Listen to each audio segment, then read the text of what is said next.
Kitchen में काम करते समय कुछ ऐसे टिप्स होते हैं जिन्हें कि हम भूल ही जाते हैं। लेकिन जब कोई उन्हें याद दिलाता है तो ध्यान में आता है कि हमें तो ये पता ही था। तो ऐसे ही टिप्स जो कि आप भूल चुके हैं आज मैं आपके लिए लेकर आई हूँ। तो अक्सर हम पहले से ही रोटियां बनाकर रख लेते हैं और रोटियां टाइट हो जाती हैं या सूख जाती हैं। तो इसके लिए आप उन्हें 10 सेकंड के लिए माइक्रोवेव कर लेंगे तो वो सॉफ्ट हो जाएंगी। अगर आपके पास माइक्रोवेव नहीं है तो एक कढ़ाई में पानी गर्म करके उसके अंदर एक स्टैंड रखिए और रोटियों को एक स्टील के कंटेनर में रखकर बंद करके 5 मिनट के लिए उसे स्टीम कर लीजिए। रोटी मुलायम हो जाएगी। पीनट बटर को फ्रिज में नहीं रखना चाहिए। फ्रिज में रखने से उसका क्रीमी टेक्सचर खत्म हो जाता है। केले को खराब होने से बचाने के लिए सबसे पहले सारे केले अलग अलग कर लीजिए, पर ध्यान रहे कि उसका छिलका नहीं निकलना चाहिए। फिर सारे केले के डंठल के ऊपर फॉयल पेपर लगा दीजिए, लेकिन फॉयल पेपर उसके छिलके के ऊपर नहीं आना चाहिए। इस तरीके से करने से आपके केले जल्दी खराब नहीं होंगे। मसाला बॉक्स बहुत जल्दी गंदा हो जाता है और उसमें हल्दी के पीले दाग भी लग जाते हैं और वह हटते नहीं हैं। तो इसके लिए आप उनके कंटेनर के नीचे एक पेपर लगा दीजिए। जब पेपर गंदा हो जाए तब उस पेपर को हटाकर दूसरा लगा दें। इससे आपको कंटेनर को बार बार धोने की ज़रूरत नहीं पड़ेगी। केला खाने के बाद बहुत से लोगों को पेट में गैस बनने की शिकायत लगती है। तो इसके लिए आप जब भी केला खाएं तो उसमें थोड़ा सा शहद मिला लीजिए और इस तरीके से खाने से गैस नहीं बनेगी।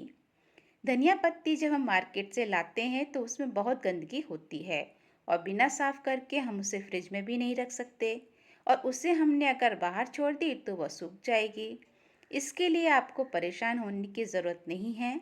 आप एक काम करिए कि एक कांच का गिलास ले लीजिए और उसमें इतना पानी भरिए कि केवल धनिए की जड़ उसमें डूब जाए। पत्तियां नहीं डूबनी चाहिए, बस उसमें धनिए की गड्डी को रख दीजिए।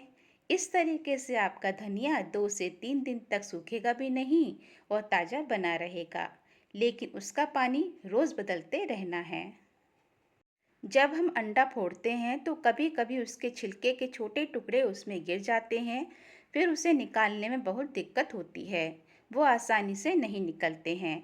तो इसके लिए आप हाथों की एक उंगली को पानी में गीला कर लीजिए और उस गीली उंगली से ही छिलके को निकालिए।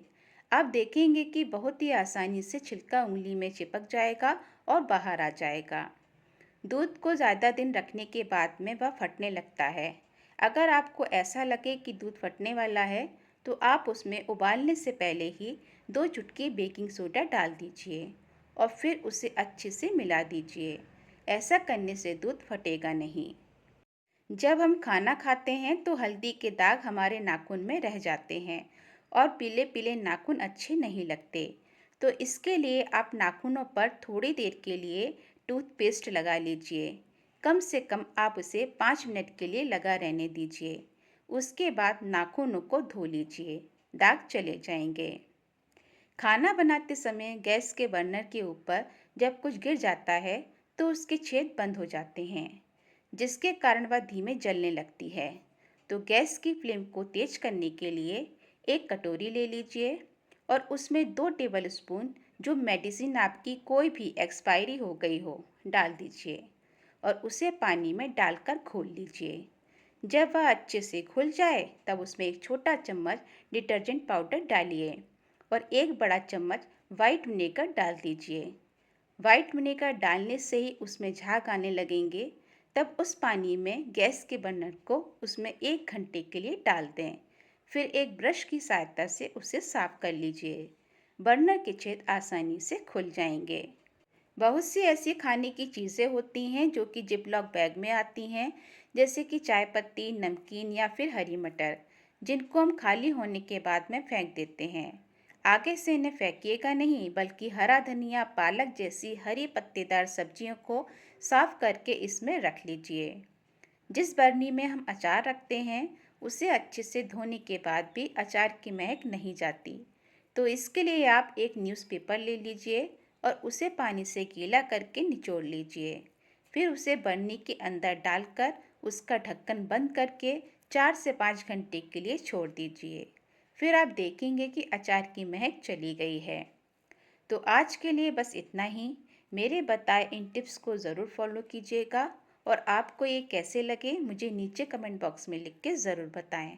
और अगर पसंद आए हों तो इसे लाइक ज़रूर करें और ज़्यादा से ज़्यादा अपने दोस्तों रिश्तेदारों को शेयर भी करें। मैं इसी तरीके से आपके लिए आसान से टिप्स लाती रहूँगी। और मेरे चैनल को सब्सक्राइब करना तो बिल्कुल ना भूलें, क्योंकि आपके एक सब्सक्राइब करने से मुझे बहुत खुशी होगी और मेरा उत्साह बढ़ेगा। और सब्सक्राइब बटन के बगल में जो बेल आइकन का बटन है उसे भी दबाना ना भूलें, ताकि मेरी आने वाली नई वीडियो सबसे पहले आप तक पहुँचे।